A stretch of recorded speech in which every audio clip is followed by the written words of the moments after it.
So in today's video, I want to show you how to use Google Docs, and it is very similar to Microsoft Word, but some of the functions are better to use and more enhanced, and we'll see why. So if we go to these 9 dots, and then there are two ways to open Google Docs. One is from here, and the other one is from the drive. So I'll prefer the drive.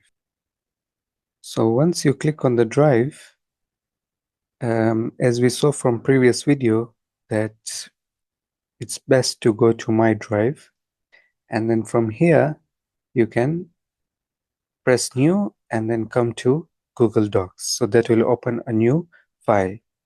But since I've already added it, so I'll just directly go into the Google Docs.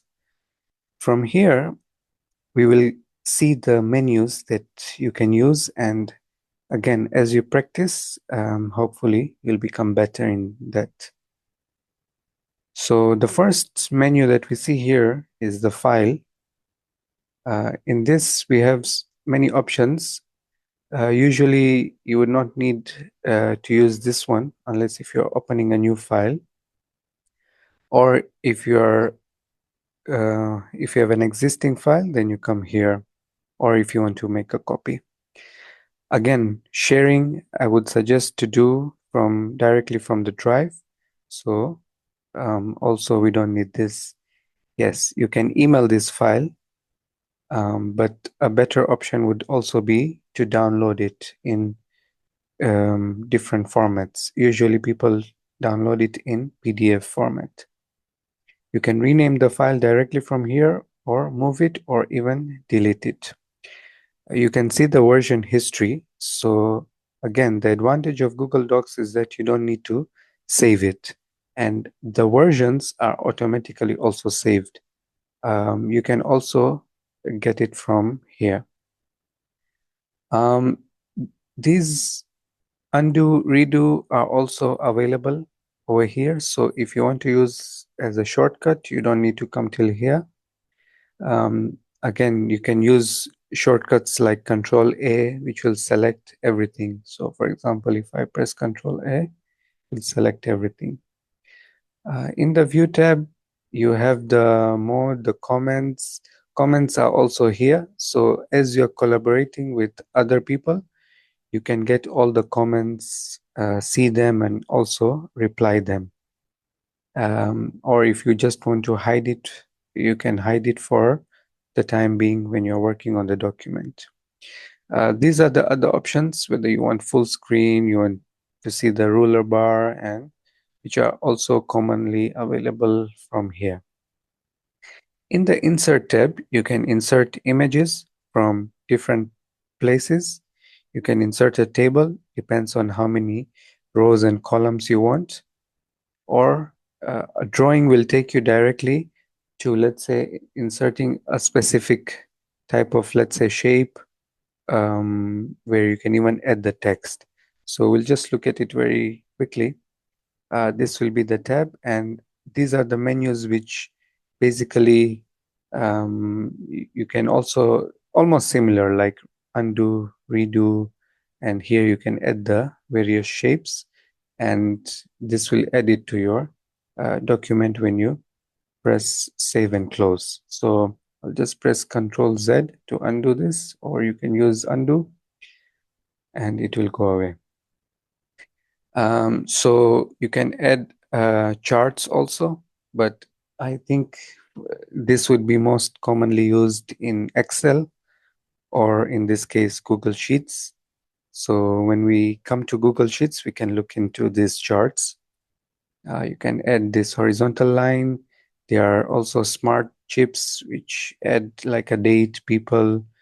This is a new feature that has recently come in, or you can even have placeholders.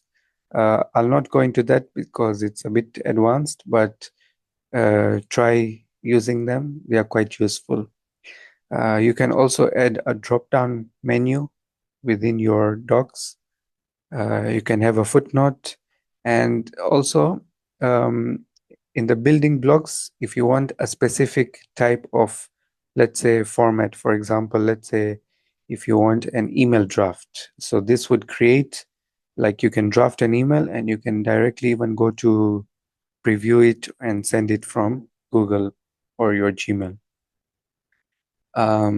So various kinds, you can use it depending on your needs.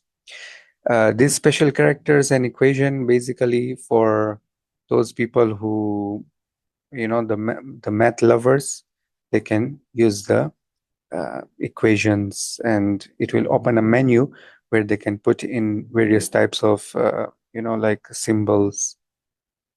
You can insert a watermark, headers and footers directly from here. You can put in the page number, break, and even insert directly a link or even bookmark within the same document. If you come in the Format tab, you can see the text where you can either bold, italic, underline, and as you can see, there are shortcuts here. So for example, if you press Ctrl U, you will actually underline it. Yeah, so there are other options also like strike through, superscript, and also size you can increase from here, or capitalize, whether you want to you want lowercase, uppercase, or even just the first letter of every word. There are paragraph styles, which I think it is best to do it right from the beginning. Columns also, how you want, whether 2 or 3. And you can have like a numbered list. Now, it's not must to use all of these from this menu. You can even come from the menus that are here. So for example, if I select all this text, I can, let's say, choose the font that I want, you know, the type of the text, you know, whether I want to zoom in or zoom out. Format Painter is quite useful in the sense that if I have a certain format, let's say if I have my text bolded here, I can just come to Paint Format actually, where I can select a particular way of format and just click on this and click on the text that I want, and it will just replicate the same format. Then I can even come to checking the spelling and grammar. I can also print from here. So in the Format tab, we can have these other options, including clearing all the formats. Then we can come to tools. So in the tools, you would get, you know, the spelling and grammar, word count. Word count would basically give you, you know, how many words you have, the characters, and different information. You can compare, add citations, line numbers, you know, dictionary. You can translate this whole document, and you can also voice type. So maybe you can look at voice type. You will click here. Then wherever your mouse is, so you will have to allow, for example, let me allow it this time. Let's go to a next line.